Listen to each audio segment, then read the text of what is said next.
జనసమూహములలో ఆయనకు ముందుగా వెళ్ళుచుండిన వారు వెనుక వచ్చుచుండిన వారు దావీదు కుమారునికి జయము ప్రభువు పేరట వచ్చి వాడు స్తుతింపబడునుగాక, సర్వోన్నతమైన స్థలములలో జయము అని కేకలు వేయుచుండిరి అనే మాట చివరి 9వ వచనంలో మనం చూస్తున్నాం.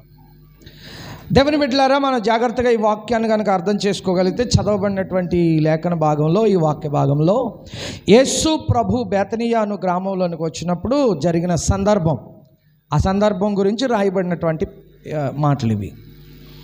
దేవుని బిడ్డలారా, యేసు ప్రభు బేతనియా అను గ్రామం యొక్క గాడిదను ఎంచుకోవడం, బేత్పగే అను గృహంలోనికి వెళ్ళి గాడిదను గాడిద పిల్లను విప్పుకుని రమ్మని శిష్యులకు చెప్పడం.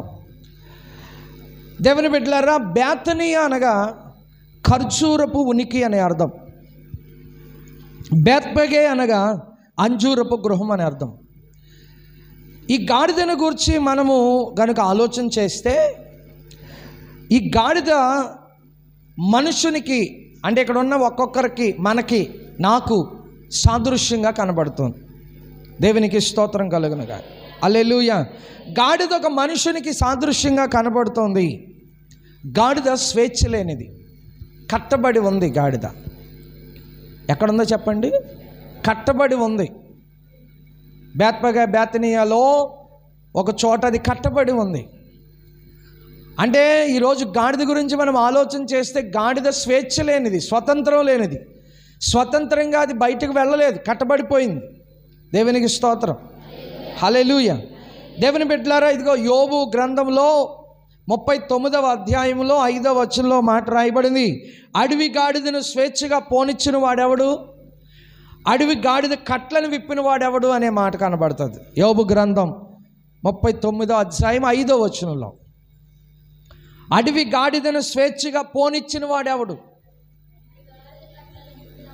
అడవి గాడిద కట్లను విప్పిన వాడెవడు. దేవునికి స్తోత్రం. గాడిదకు స్వేచ్ఛ లేదు, స్వాతంత్రం లేదు,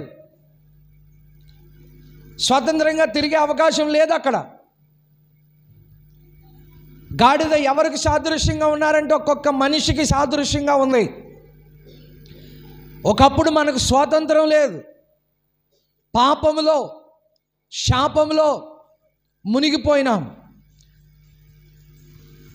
కట్ల చేత బందీలు అయిపోయాం. పాపం అనే కట్లు, వ్యభిచారం అనే కట్లు, బందీ గృహంలో ఉండిపోయాం. చీకటి అనే కట్టు, ఆజ్ఞ అతిక్రమించి పాపం చేస్తే ఆ పాపం పరిపక్వమై ప్రతి ఒక్కరికి దానిని సంభవిస్తే పాపులం అయిపోయాం. అటువంటి పాపపు జీవితాన్ని, ఏ బంధకమైతే, ఏ కట్లయితే మనల్ని కట్టేశాయో, ఆ కట్టబడిన ప్రతి కట్లను విప్పమని పంపించాడు శిష్యులను అక్కడికి. దేవునికి స్తోత్రం కలుగునుగా. హల్లెలూయా. అక్కడ గాడిద ఉంది, కానీ ఇప్పుడు మనం ఆ గాడిద ప్లేస్లో మనం పెట్టుకోవాలి. మనం ఉన్నాం పర్యం. హల్లెలూయా, హల్లెలూయా.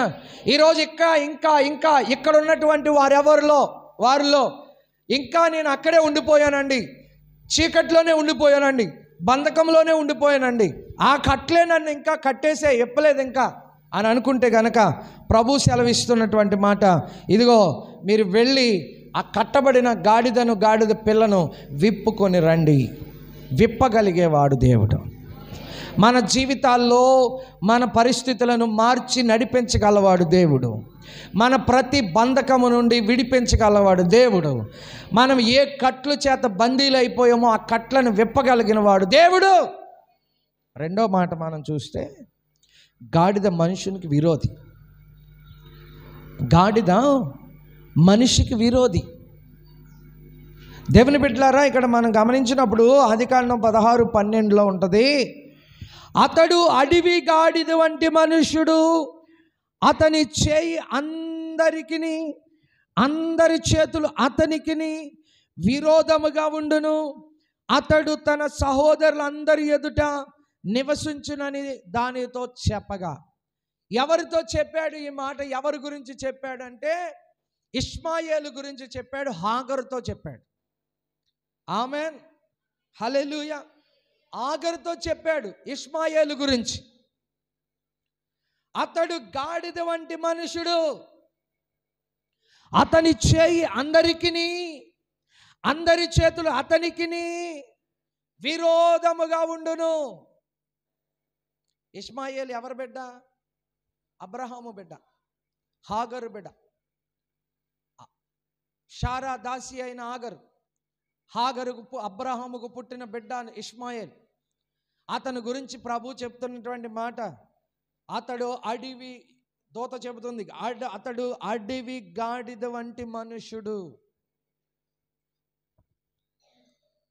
ఇంకొక మాట మనం చూసినప్పుడు గాడిద బలం కలిగింది. ఆమెన్. బలము కలిగినది గాడిద. ఎలా చెప్పగలుగుతామో తెలుసా? న్యాయాధిపతుల గ్రంథం 15:16 ఉంటుంది. న్యాయాధిపతుల గ్రంథం 15:16 ఉంటుంది. సంసోను గాడిద దవడ ఎముకతో 1000 మందిని చంపాడు. అప్పుడు సంసోను గాడిద ఎముక దవడ ఎముకతో ఒక కుప్పను 2 కుప్పలను చేసి, నేను చంపాను, గాడిద దవడ ఎముకతో 1000 మంది నరులను చంపానని చెప్తాడు. న్యాయాధిపతుల గ్రంథం 15:16.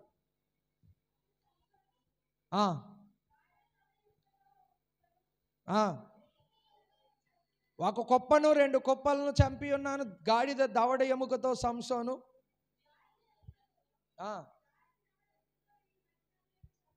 Praise the Lord. గాడిద ఎంత బలము కలిగిందో కదండి. అందరూ తల్లు పైకెత్తి చూడండి. బలము కలిగినది, అది శక్తివంతమైంది.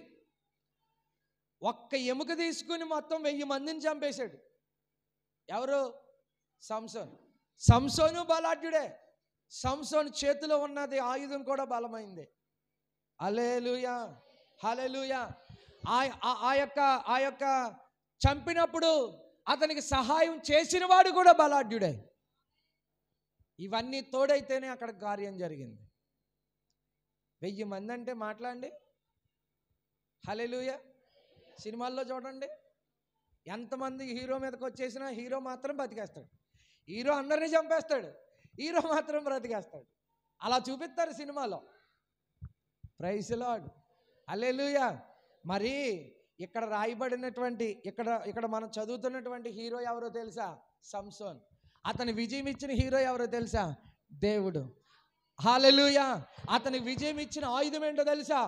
ఎముక. అది బలము కలిగినది. ప్రైజ్ ది లార్డ్, హల్లెలూయా, హల్లెలూయా. అటువంటి బలము కలిగినటువంటి గాడిద. ఇంకా గాడిద గురించి ఇంకొక మాట చెప్తాను, వినండి. సంఖ్యాకాండము 22వ అధ్యాయం 31లో ఉంటుంది. బిలాము దేవుడు వెళ్ళొద్దని చెప్తే ఇజ్రాయేలు ప్రజలను శపించడానికి వెళ్ళాడు బిలాం. ఆ గాడిద 3 సార్లు కొట్టేశాడంట గాడిదని. ఎవరు? బిలాం. 3 సార్లు. మీరు రిఫరెన్స్ రాసుకోండి. సంఖ్యాకాండం 22వ అధ్యాయం 31వ వచనం. 3 సార్లు ముమ్మారు కొట్టాడట. ముమ్మారు గాడిదని కొట్టాడట. అప్పుడు ఏం జరిగింది తెలుసా? దేవుని దూత దర్శించినప్పుడు గాడిద ముందుకు వెళ్ళలేదంట. గాడిదను ముమ్మారు కొట్టాడట. అప్పుడు దేవుడు గాడిదకు ఒక మాట చెప్పాడంట, మాట ఇచ్చాడంట. అప్పుడు గాడిద మాట్లాడింది. దేవుని స్తోత్రం. గాడిద మాట్లాడుతుందా? అవును, దేవుడు మాట్లాడిస్తే మాట్లాడుతుంది. ఆమెన్. ఈరోజు టీవీల్లో బోళ్ళని బొమ్మలు వస్తున్నాయి, బొమ్మలన్నీ మాట్లాడేస్తున్నాయి కదా. బొమ్మలన్నీ జంతువులన్నీ మాట్లాడేస్తున్నాయి. ఎక్కడ మాట్లాడేస్తున్నాయి? వాటిని పెట్టి అవి నోరు మెదిపినట్టు చేసి డబ్బింగ్ చెప్తారు పక్కనే. అవి మాట్లాడవు, కానీ చిన్నపిల్లలు మాట్లాడితే సంతోషంగా ప్రోగ్రాం చూసి ఎంజాయ్ చేస్తారు. దేవునికి స్తోత్రం కలుగునుగా. బొమ్మలు మాట్లాడతాయా? జీవం లేని మాట్లాడతాయా? మాట్లాడినట్టుగా చూపించి పిల్లలను ప్రోత్సహించడానికి కొన్ని మంచి మంచి కథలు ఆ బొమ్మల ద్వారానో ఆ జంతువుల ద్వారానో ఎడ్యుకేట్ చేస్తారు పిల్లల్ని. అవి అంతవరకే. కానీ ఇక్కడ రియల్ స్టోరీ కనబడద్దు. ఇక్కడ గాడిద మాట్లాడింది. దేవుని బిడ్డలారా, అప్పుడు వెంటనే అతనికి బుద్ధి వచ్చిందని రాయబడుతుంది. స్తోత్రం కలుగును గాక. హల్లెలూయా, హల్లెలూయా. బుద్ధి వచ్చిందట, కన్నులు తెరవబడ్డాయట, మనసు మార్చుకున్నాడు.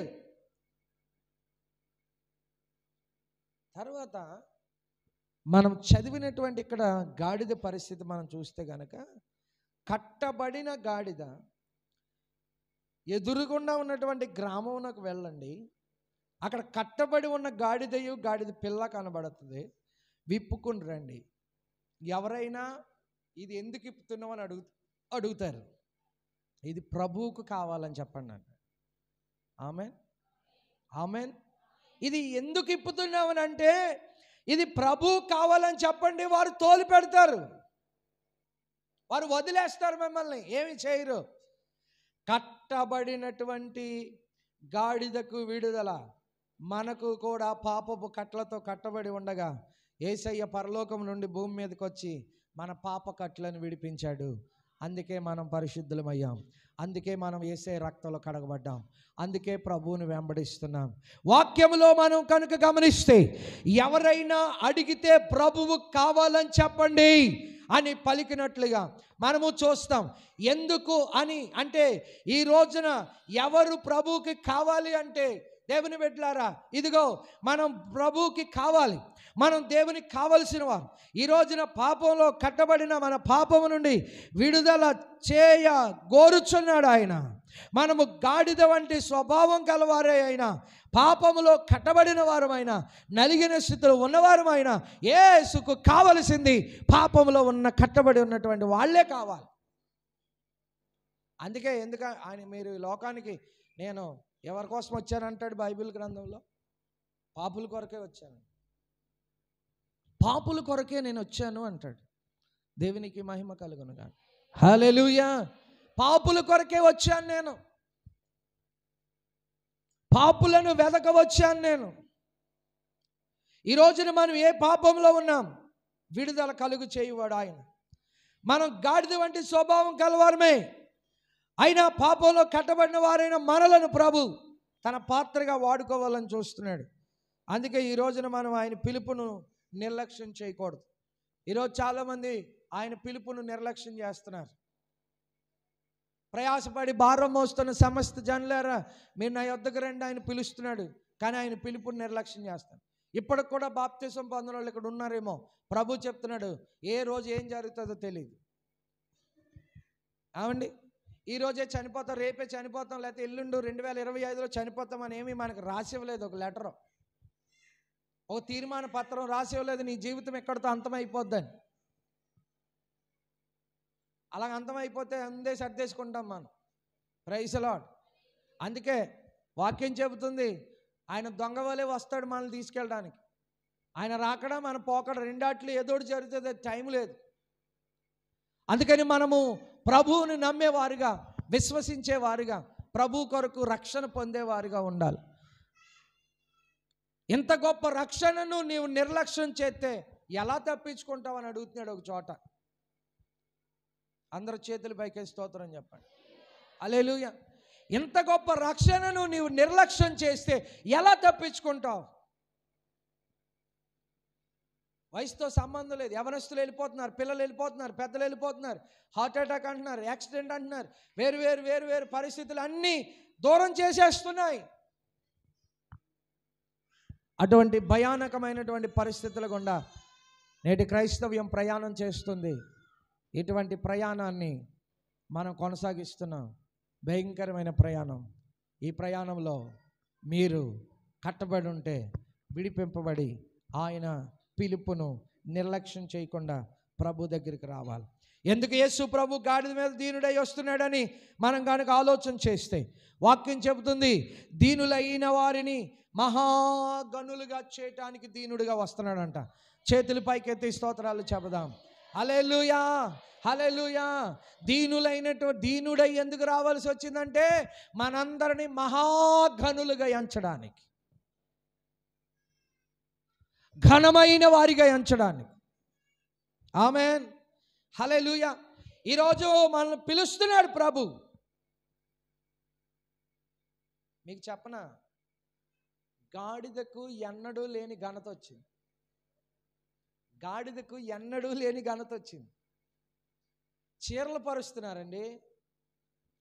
గాడిద వస్తే చీరలు పరిచే వాళ్ళు ఉంటారా? అవసరమైతే తిడతారు, గాడిదలాగా ఉన్నావు, ఇంకా చాలా ఉంటాయి, తిడతారు. అలాంటిది ఆ గాడిద మీద వేశారు చీరలు, వస్త్రాలు. గాడిద నడుచుకుంటూ వెళ్తున్న మార్గంలో వేశారు. కారణం, ఆ గాడిద మీద యేసయ్య ఉన్నాడు. హల్లెలూయా, హల్లెలూయా. ఎంత ఆధిక్యత వచ్చిందంటే ప్రజలు గాడిదపై పరిచారు బట్టలు. ఆయనకు ప్రియమైన బిడలుగా ప్రభు మనల్ని పిలుస్తున్నాడు. ప్రభు మనం వాడుకునేవారు గనులుగా ఉంటారు. ప్రభు ఎవరినైతే వాడుకుంటారో వారు గనులు అవుతారు. ప్రభు వాడుకోకపోతే గనులు అవరు. ప్రభు నిలబెట్టకపోతే గనులు అవరు. ప్రభువే వాడుకోవాలి, ప్రభువే నిలబెట్టుకోవాలి, ప్రభువే మాట్లాడాలి. దేవునికి స్తోత్రం కలుగును గాక. హల్లెలూయా. మనల్ని ఎలా చేయడానికి వస్తున్నాడంటే ఆయన గాడిద పిల్లెక్కి ఘనమైన వారిగా చేయడానికి వస్తున్నాడు. స్తోత్రం కలుగును గాక. హల్లెలూయా, హల్లెలూయా. ఘనమైన వారిగా చేయడానికి వస్తున్నాడు. రెండవదిగా మనం ఆలోచన చేసినప్పుడు అక్కడ ఉన్న జనులు యేసు ప్రభు వారిని ఎలాగ ఆహ్వానిస్తున్నారంటే మనం చూస్తూ ఉంటే, మొదటిగా అక్కడ ఉన్న ప్రజలు యేసు ప్రభు కోసం తమ బట్టలు పరిచారు. ఆమేన్, ఆమేన్.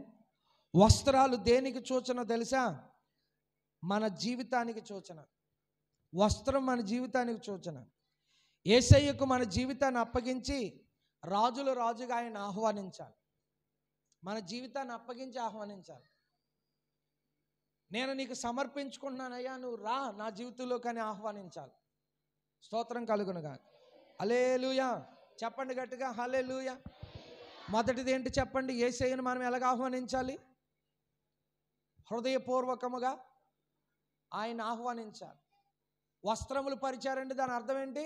వస్త్రం మనమే. ఇందాక గాడిద మనమే, ఇక్కడ వస్త్రము మనమే. మనకే సూచనగా ఉంది. ఆమేన్. అక్కడ కట్టబడిన గాడిదని విప్పాడు అంటే బందీ అయిపోయినటువంటి మనల్ని విప్పాడు, విడిపించాడు. ఇక్కడికి వచ్చేసరికి వీళ్ళు ఏం చేస్తున్నారు? వస్త్రాలు పరుస్తున్నారు. వస్త్రాలు మనమే, మనకే సూచనగా ఉంది. వస్త్రాలు పరిచి ఆహ్వానించినట్లుగా మన హృదయంతో ఆయనను ఆహ్వానించాలి. ఆహ్వానాన్ని పలకాలి. ఆయనకు ఆహ్వానాన్ని పలకకపోతే ఆమేన్, ఆయన పిలుపును నిర్లక్ష్యం చేసినట్టే. ఆయన పిలుపు నిర్లక్ష్యం చేశామంటే మనం ఇంకా ఆయనతో పాటు ఉండలేం, లోకంలో ఉంటాం. అప్పుడు మనకు వచ్చే నష్టాలు అంతా ఇంత కాదు. ఈరోజు వాక్యాన్ని వింటున్న దేవుని బిడ్డలారు, ఇప్పుడు కూడా ఆయనకు ఆహ్వానం పలకలేదేమో, రక్షణ పొందలేదేమో, బాప్తిస్మం పొందలేదేమో, తండ్రి నాలోకి వచ్చి నివాసం చేయి అనలేదేమో. ఏమంటాడు? ఇదిగో నేను తలుపు నొద్ద నుండి తట్టుచున్నాను, ఎవరైతే నా స్వరం విని తలుపు తెరుస్తారో వారితో నేను, నాతో వారు కలిసి లోపల భోంచేస్తామండి. జక్కయ్య ఇంటి తలుపులు తెరిచాడు, తీసుకెళ్ళాడు, రక్షణ వచ్చింది. పాపాత్మురాలైన స్త్రీ ఆ కొండను అక్కడ వదిలేసి వెళ్ళిపోయింది, ఆమె ఇంటికి రక్షణ వచ్చింది. ఆమేన్, ఆమేన్, హల్లెలూయా, హల్లెలూయా. ఒక వ్యభిచార స్త్రీ యేసు ప్రభుని ఆహ్వానించింది, ఆమె ఇంటికి రక్షణ వచ్చింది. ఈరోజు మీరు బట్టలు పరిచి అంటే మీ హృదయాన్ని ఆయనకు అప్పగించి పిలవండి, ఆయన ఖచ్చితంగా మన దగ్గరికి వస్తాడు. రెండవ మాట, యేసు ప్రభు వస్తున్నప్పుడు వాళ్ళు ఏం చేశారంటే ఖర్జూరపు మట్టలు పట్టుకున్నారు. జనులు ఖర్జూరపు మట్టలు పట్టుకున్నారు. ఇక్కడ ఖర్జూరపు మట్టలు దేవునికి సూచన తెలుసా? వాక్యం చెప్తుంది, నీతిమంతులు ఖర్జూర వృక్షం వలె మొవ్వు వేయుదురు. ఖర్జూరం నీతిమంతులకు సాదృశ్యం. దేవునికి స్తోత్రం. ఎక్కువ ఇక్కడ పండది ఇది. ఒలివా, ఖర్జూరం అన్ని విదేశాల్లోనే ఉంటాయి మనకి. ఆమేన్. ఏమన్నా ఎంత ముచ్చటేసుకొస్తుందో ఆ ఖర్జూరం చెట్లు చూస్తే. గెలలు ఉంటాయి. ఏమండి? సంతోషం, ఆనందం. అవి నిత్యము మొవ్వు వేస్తాయట. కారణం ఏంటంటే దేవుని నమ్మిన బిడ్డలు కూడా అలాగే నిత్యము మొవ్వు వేసేలాగా ఉంటారు. హల్లెలూయా, హల్లెలూయా. ఎండ వచ్చినా భయపడదంట, తుఫాన్ వచ్చినా భయపడదంట, సునామీ వచ్చినా భయపడదంట. కారణం ఏంటంటే యేసు ప్రభువును మనం ఆహ్వానించాం కాబట్టి. యేసయ్య మనకు ఉండగా భయం ఏంటి? సముద్రంలో వారు ప్రయాణం చేస్తున్నప్పుడు యేసయ్య ఉన్నాడు కానీ భయపడ్డారు. అందుకే అల్ప విశ్వాసులారా అన్నాడు. అందుకే అల్ప విశ్వాసులారా అన్నాడు. దేవునికి స్తోత్రం, హల్లెలూయా. ఈ ఉదయకాల సమయంలో ప్రభు మనతో చెబుతున్నాడు, అల్ప విశ్వాసంతో ఉండకూడదు. మనం విశ్వాసంతో నిలబడాలి, నీతిమంతులుగా నిలబడాలి, ధైర్యంగా నిలబడాలి. ఖర్జూర వృక్షం వలె మొవ్వు వేస్తాం. ఆమేన్, హల్లెలూయా, హల్లెలూయా, హల్లెలూయా. మూడవదిగా మనం చూస్తూ ఉన్నప్పుడు యేసు ప్రభువుని వాళ్ళు ఏ విధంగా స్తుతిస్తున్నారో తెలుసా? హోసన్నా, జయం జయం అని కేకలేస్తున్నారు. హోసన్నా జయం అంటే ఏంటో తెలుసా? యెహోవా రక్షించువాడని అర్థం. రక్షించువాడైన దేవునికి స్తోత్రాలు చెబుతున్నారు. ఉదయకాల సమయంలో కూర్చుని ఉన్న దేవుని జనాంగమా, రాజుగా రానున్న యేసు ప్రభు ప్రత్యేకత కలిగి ప్రవేశించుచున్నాడు. జయము జయము దావీదు కుమారుడా జయమని మన ప్రభువుని స్తుతించే వారిగా ఉండాలి. మనము కూడా నీతి కలిగి నీతిమంతులుగా ఆయన బిడ్డలుగా దేవుని స్తుతించే వారిగా ఉండాలి. హల్లెలూయా, హల్లెలూయా, హల్లెలూయా. ఆయనను స్తుతించే వారిగా ఉండాలి. మనం మౌనంగా ఉండకూడదు, నోరు మూసుకొని ఉండకూడదు, పనికిరాని స్థలాల్లో కేకలేయకూడదు. పనికొచ్చే స్థలంలో దేవుని మందిరంలో హోసన్నా జయం, హోసన్నా జయం, రక్షించువాడానికి స్తోత్రం, రక్షించువాడానికి స్తోత్రం కేకలు వేయాలి. దేవునికి స్తోత్రం, హల్లెలూయా, హల్లెలూయా, హల్లెలూయా. మన ప్రభు అయిన యేసురాజు ఏ విధంగా వస్తున్నాడో తెలుసా? మన దగ్గరికి ఏ విధంగా వస్తున్నాడో తెలుసా? వాక్యాన్ని చూసినప్పుడు మనకు అర్థమవుతుంది. మన ప్రభు అయిన యేసు రాజు నీతి గలవాడుగా వస్తున్నాడు అండి. నీతి గలవాడుగా వస్తున్నాడు. ఎక్కడికి? మన దగ్గరికి. గాడిద పిల్లనెక్కి నీతి గలవాడై వస్తున్నాడు. నీతిమంతుడు ఆయన ఒక్కడే ఈ లోకంలో, ఇంకెవరు లేరు. ఆమేన్. దేవుళ్ళు అనేక మంది ఉన్నారు కానీ నీతిమంతుడు మాత్రం ఒక్కడే ఉన్నాడు. ఆయన యేసుక్రీస్తు ప్రభు ఒక్కడే దేవుడు. ఆయన నీతిమంతుడు, ఆయన పరిశుద్ధుడు. అందుకే ఎవరు చెప్పని ధైర్యముగా ఒక మాట బయటికి ఇచ్చాడు. అదేంటంటే, నాలో పాపం ఉన్నదని మీలో ఎవడు స్థాపించగలడు? ఆ మాట ఇంక ఈ లోకంలో ఎవడూ చెప్పలే, ఎవ్వరూ చెప్పలేదు. నాలో పాపం ఉన్నదని మీలో ఎవడు స్థాపించగలడు చెప్పండి? ఆయన పరిశుద్ధుడు, ఆయన నీతిమంతుడు. దేవునికి స్తోత్రం.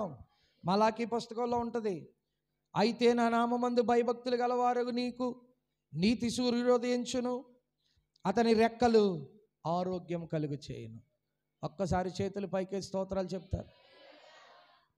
నీతి సూర్యుడు ఉదయిస్తాడు, ఆయన రెక్కలు మనకి ఆరోగ్యాన్ని కలుగు చేస్తాయి. ఆమెన్. అందరూ కాసేపు ఇక్కడే ఉండాలా. నీతి సూర్యుడు ఉదయిస్తున్నాడు మన కొరకు, ఆయన రెక్కలు మనకు ఆరోగ్యం కలుగు చేస్తాయి. యేసయ్యా నీ రెక్కలే నాకు ఆశ్రయము, యేసయ్యా నీ రెక్కలతో నన్ను కప్పుము, యేసయ్యా నీ రెక్కలే నాకు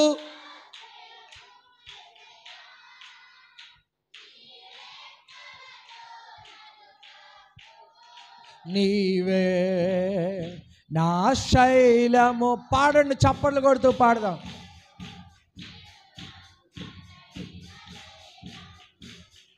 నీవే నా శైలము,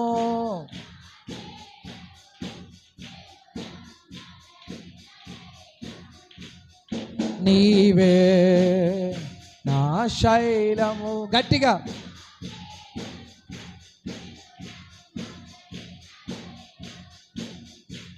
మహోన్నతుడా నీ నీడలో నేను నివసి, సర్వశక్తుడా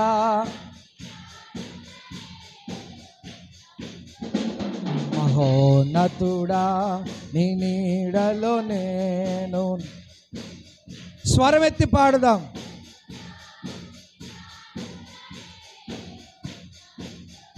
యేసయ్యా నీ రెక్కలే నాకు ఆశ్రయము, యేసయ్యా నీ రెక్కలతో నన్ను.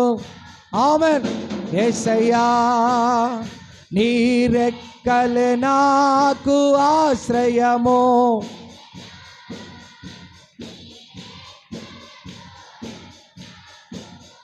నీవే నా శైలము, నా కేడెము, నేను నమ్మదగిన దైవం నీవే.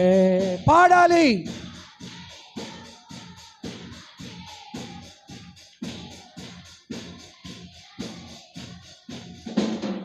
యేసుని తాటు నా కన్నులెత్తుచున్నాను, నీ వలననే నిత్యము సహాయం కలుగుచున్నది.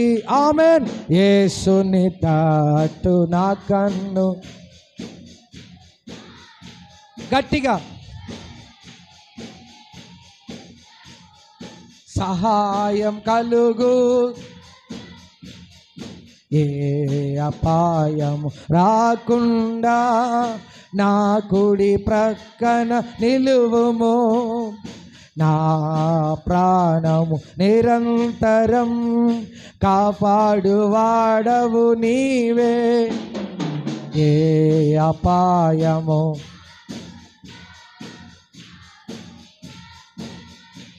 బిగ్గరగా చప్పట్లు కొడుతూ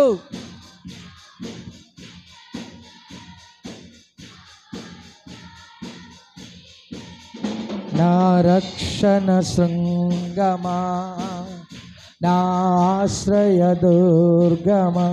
చేతులు పైకెత్తి చప్పట్లు బిగ్గరగా. నా యేసయ్యా నీ రెక్కలు నాకు ఆశ్రయము, యేసయ్యా నీ రెక్కలతో నన్ను. ఆమేన్.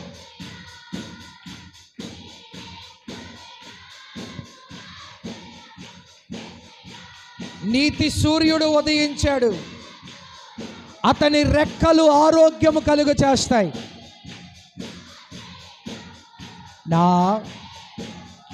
నేను నమ్మదగిన దైవం. చప్పట్లు కొడుతూ నీవే నా శైలము, నా కేడెము, నేను నమ్మదగిన దైవం నీవే.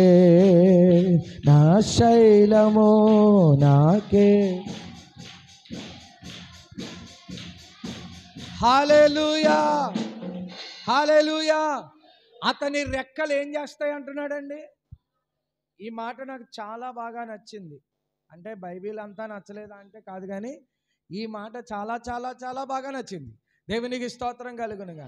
ఒక నీతి సూర్యుడు ఉదయిస్తాడు, అతని రెక్కలు ఆరోగ్యాన్ని కలుగు చేస్తాయి. హల్లెలూయా. అతని రెక్కలు ఆరోగ్యాన్ని కలుగు చేస్తాయి. ఆమేన్. చూడండి, ఎముకలు పాడైనవి అనుకోండి, గాయం ఇరిగిపోయి అనుకోండి, ఎముకలు అతుక్కోవాలంటే పలానా ఆకు కూరతానండి, పలానా నాన్ వెజ్ తినండి, లేకపోతే పలానా కూర తినండి, మీకు బలపడతాయి, దృఢంగా ఉంటాయి. మీ టూత్పేస్ట్లో ఉప్పు ఉందా అన్నట్టు, మీ పళ్ళు బలంగా లేవా, కోల్గేట్నే వాడండి, కోల్గేట్ బ్రష్నే వాడండి అన్నట్టు కాదు. నీతి సూర్యుడు ఒక ఆయన ఉదయించాడు, ఆయన దీనుడై గాడిద పిల్లని ఎక్కొస్తున్నాడు. ఆయన దగ్గరకు వచ్చి వారు ఎంత మాత్రము త్రోసివేయబడరు. ఆయన రెక్కల క్రింద ఆరోగ్యం ఉంది. స్తోత్రం కలుగునుగాక. హల్లెలూయా, హల్లెలూయా. అది మాత్రమే కాదు, ఇంకొక మాట కూడా అక్కడ రాయబడుతుంది. ఏమన్నా తెలుసా? గనుక మీరు బయలుదేరి క్రొవ్విన దూడలు గంతులు వేయునట్లు గంతులు వేయుదురు. లేకదూడ గంతులు చూసారా ఎప్పుడైనా మీరు? తెగ గంతులు వేస్తూ ఉంటుంది. అది సంతోషం, ఆనందం. తల్లి దగ్గర పాలు తాగుతున్నాను, ఎందుకు గంతులు వేస్తుందో, చాలా గట్టిగా గంతులు వేస్తూ ఉంటుంది. పాలు తాగుతుంది, ఏ బండి మీద కింద పడిపోద్దో తెలీదు, ఎవరు వచ్చి దాన్ని గంతులు వేస్తున్నారని కొట్టేస్తారో తెలీదు, అంత హ్యాపీగా గంతులు వేస్తూ ఉంటుంది దూడ. నీతి సూర్యుడు ఏ కుటుంబములు అయితే ఉదయిస్తాడో ఆ కుటుంబము దూడవలే గంతులు వేస్తారని చెప్తున్నాడు. హల్లెలూయా, హల్లెలూయా. గంతులు వేస్తారట. నీకు ఆరోగ్యాన్ని కలుగజేస్తాడట ఆయన. Praise the Lord. హల్లెలూయా, హల్లెలూయా. యేసు ప్రభు వారు ఒక రాజుగా నీతి గలవాడిగా వచ్చుచున్నాడు. అలాగనే మనము కూడా నీతిగా జీవించాలి. అప్పుడు మన జీవితంలో యేసు ప్రభు ఉదయిస్తారు. మన ప్రభు అయిన యేసు రాజు రక్షించేవాడిగా వస్తున్నాడు. జకరియా గ్రంథం 9:9 ఉంటుంది, సియోను నివాసులారా బహుగా సంతోషించండి, యెరూషలేము నివాసులారా ఉల్లాసముగా ఉండండి. నీ రాజు నీతిపరుడు, రక్షణ కలిగిన వాడు, దీనుడై గాడిద పిల్లనెక్కి నీ యొద్దకు వస్తున్నాడు.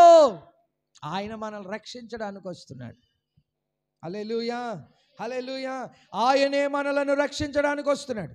యేసు ప్రభు వారు గాడిద మీద ఎక్కి మనల్ని రక్షించడం మన కొరకు వస్తున్నాడు. మన ప్రభు అయిన యేసు రాజు దీనుడై వస్తున్నాడు. వచ్చేసాడు. అక్కడ వస్తున్నాడని రాశాడు వాళ్ళ కోసం, కానీ ఆల్రెడీ ఇక్కడ మనం చెప్పుకోవాలి, ఆయన వచ్చేసాడు ఎప్పుడో. ఆమేన్, ఆమేన్, హల్లెలూయా. ఆయన పిలుపుకు లోబడాలి, ఆయన పిలుపుకు లోబడాలి, ఆయన రక్షణకు లోబడాలి, ఆయన మాటకు లోబడాలి. ఆయన రండి నా యొద్దకు, నీ ప్రయాసపడుతున్నారా, మీరు నా యొద్దకు రండి, నేను మీకు విశ్రాంతిని ఇస్తానని పిలుస్తున్నాడు. ఆ పిలుపుకు లోబడితే తప్పకుండా పరలోక రాజ్యమును స్వతంత్రించుకునే కృప దేవుడు మనకిస్తాడు. హల్లెలూయా, హల్లెలూయా. చివరిగా ఇంకొక మాటను కూడా జ్ఞాపకం చేస్తాను. యెషయా గ్రంథం 57వ అధ్యాయం 15వ వచనం, మహాగణుడును మహోన్నతుడును పరిశుద్ధుడును నిత్య నివాసి అయిన వాడు ఇలాగూ సెలవిచ్చుచున్నాడు, నేను మహోన్నతమైన పరిశుద్ధ స్థలములలో నివసించువాడను అయినను వినయము గల వారి ప్రాణమును ఉజ్జీవింప చేయుటకును, కలిగిన వారి ప్రాణమును ఉజ్జీవింప చేయుటకును, వినయము గల వారి యొద్దకు, దీన మనసు గల వారి యొద్దకు నివసించుచున్నాను. ఎక్కడున్నాడు ఆయన? చదివినప్పుడు ఏం చేశారు మీరు? వినయము గలవారి దగ్గర, దీన మనసు గలవారి దగ్గర ఆయన ఉన్నాడు. ఇక్కడ కూర్చున్న మనం వినయముతో ఉంటే ఆయన మనతో ఉన్నాడు. ఇక్కడ కూర్చున్న మనం దీన మనస్సు కలిగి ఉంటే ఆయన మనతో ఉన్నాడు. హల్లెలూయా, హల్లెలూయా. ఆయన దీనులైన మన కొరకు దీనుడై మన యొద్దకు వచ్చాడు. అలాగున మనం కూడా వినయము దీన మనసు కలిగిన వారిగా మనం ఉండాలి అని బైబిల్ చెబుతాం. 1 పేతురు పత్రిక 5వ అధ్యాయం 5వ వచనంలో, చిన్నపిల్లలారా మీరు పెద్దలకు లోబడి ఉండుడి, మీరందరూ ఎదుటివాని ఎడల దీన మనసు అని వస్త్రం ధరించుకొని మిమ్మల్ని మీరు అలంకరించుకోండి. దీన మనసు అనే వస్త్రాన్ని అలంకరించుకోవాలట. మన వస్త్రాలు ఎటువంటి వస్త్రాలు ధరించాలి చెప్పాలి? దీన మనసు అనే వస్త్రం, అది చాలా ప్రాముఖ్యం. అది చాలా ప్రాముఖ్యం. దీన మనసు ఉండాలి. ఆమేన్, హల్లెలూయా, హల్లెలూయా. అలా ఎప్పుడైతే మనం అలంకరించుకుంటామో దేవుడు అహంకారులను ఎదిరించి దీనులకు కృప చూపువాడట. అహంకారులను దేవుడు ఎదిరించేసి దీనత్వంలో ఉన్న మనలను కృప చూపే దేవుడు. ఆమేన్, హల్లెలూయా. ఆ కృప చూపు దేవుడు ఈరోజు నీతో నాతో చెబుతున్నాడు, తప్పకుండా నేను మీకు కృప చూపుతాను, మీరు దీన మనసు గలవారై ఉండండి. ఆమేన్, హల్లెలూయా. చివరిగా ఇంకొక మాట కూడా చెప్తాను. చివరిగా మనం చేయవలసింది యెహోవాను స్తుతించాలి. 92వ కీర్తన 1వ వచనంలో ఉంటుంది, యెహోవాను స్తుతించుట మంచిది, మహోన్నతుడా నీ నామమును స్తుతించుట మంచిది. స్తుతించాలి. వాళ్ళు ఏం చేస్తున్నారు? హోసన్నా జయం, హోసన్నా జయం అంటున్నారు. హోసన్నా జయమే, హోసన్నా జయం మనకే, హోసన్నా జయం మనదే, యేసు రాజుల రాజుల రాజై త్వరగా వచ్చుచుండే, త్వరగా వచ్చుచుండే, త్వరగా వచ్చుచుండే. యోర్దాను ఎదురైనా ఎర్ర సముద్రమే పొంగి పొర్లినా, పాడదాం. యొర్దాను ఎదురైనా ఎర్ర సముద్రమే భయము లేదు, జయము మనకే. భయము లేదు, జయము మనకే. విజయ గీతము గట్టిగా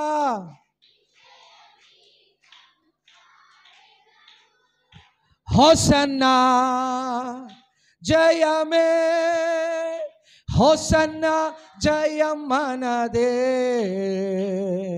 హోసన్నా జయం. యెహోవాను స్తుతించడం మంచిది అంటున్నాం కానీ మీరు స్తుతించట్లేదు. ఆమేన్. 92వ కీర్తనలో ఏమన్నాడు?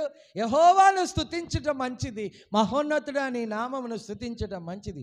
10 తంతుల సితారాతో స్వరమండలములతో యెహోవాను స్తుతించుట మంచిది అంటాం కానీ స్తుతించం మనం. ఇక్కడ రాయబడిన మాట ఏంటో తెలుసా? మనం రోజు ప్రభువుని స్తుతించే వారిగా మారాలి. రోజు ప్రభువుని స్తుతించే వారిగా మారాలి. మనం ప్రభువుని రాజుగా కలిగి ఆయన ఇచ్చిన జీవితం అనే వస్త్రమును ధరించుకొని ఆయన మన కొరకు పరిచిన మన జీవితాల్లో నీతి కలిగిన ఆరోగ్యకరమైనటువంటి పనికొచ్చే పాత్రగా వాడబడాలి. దేవుడిచ్చే ఘనత పొందాలి. ఆయన బిడ్డలుగా మనం ఉండాలి, నీతిగా ఉండాలి, దీన మనసు కలిగి ఉండాలి. దీన మనసు అనే వస్త్రాన్ని ధరించుకుని ఉండాలి. పరిశుద్ధులుగా జీవించాలి. ఖర్జూరము వలె మొవ్వు వేయాలి. ఇన్ని ఉన్నాయి ఈరోజు. అన్నీ ఒకసారి జరగకపోయినా ఒక్కొక్కటి జరగాలి. Praise the Lord. హల్లెలూయా. అన్నీ ఒకసారి జరగకపోయినా కనీసం ఒక్కొక్కటన్నా జరగాలి మన జీవితంలో. దీన మనసు అనే వస్త్రాన్ని ధరించుకోవాలి. ఖర్జూరం వలె మొవ్వు వేయాలి. స్తుతించాలి. హోసన్నా జయమని చెప్పాలి. తగ్గింపు కలిగి ప్రభు కొరకు నిలబడాలి. వస్త్రాలు పరచాలి. హృదయాన్ని కుమ్మరించాలి. యేసు ప్రభు గాడిదను ఎక్కువ వస్తున్నాడు. Praise the Lord. హల్లెలూయా, హల్లెలూయా. గాడిద లాంటి స్వభావం మనకి ఉంటే, కట్టబడి ఉంటే, నలిగిపోయి ఉంటే, ఒక చోటే ఉండిపోతే నా యేసయ్య విడిపించాలని చూస్తున్నాడు. విడిపించడానికి అవకాశం ఇవ్వండి. విడిపించడానికి అవకాశం ఇవ్వండి. మీరు అవకాశం ఇవ్వండి. ఆమేన్. ఆయన పిలుపుకు లోబడండి. రండి, విశ్రాంతి తీసుకోండి. ప్రయాసపడుతున్నారు మీరు, భారం మోయొద్దు అని ఆయన పిలిచినప్పుడు ఆయన దగ్గరికి రావాలి. ఆమేన్, ఆమేన్. ఆయన దగ్గరికి రావాలి. నేను పాపిని ప్రభు అని చెప్పాలి.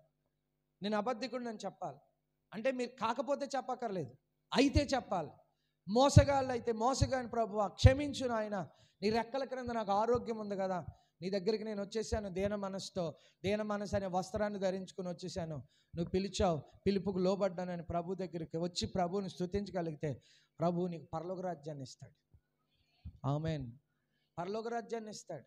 నీతి అనే వస్త్రాన్ని మీరు ధరించుకుంటే, దీన మనసు అనే వస్త్రాన్ని మీరు ధరించుకుంటే, హల్లెలూయా, స్తుతించే మనసు నువ్వు కలిగి ఉంటే, ఇదిగో యేసయ్య నిన్ను నన్ను ఆయన ఎప్పుడో 2024 సంవత్సరాల క్రితమే ఈ భూమి మీదకి వచ్చి నలిగిపోయి కృంగిపోయి ఏమండి నలగొట్టబడి, శరీరం నలగొట్టబడి, సిలువలో రక్తం కార్చబడి యేసయ్య సువార్త ప్రకటించి దీనుడై మన మధ్యలోనికి వచ్చి మనల్ని ఎంతో రక్షించినటువంటి యేసయ్య నువ్వు మరలా ఆయన సిలువ ఎక్కించకూడదు, మరలా ఆయన సిలువ మోయకూడదు.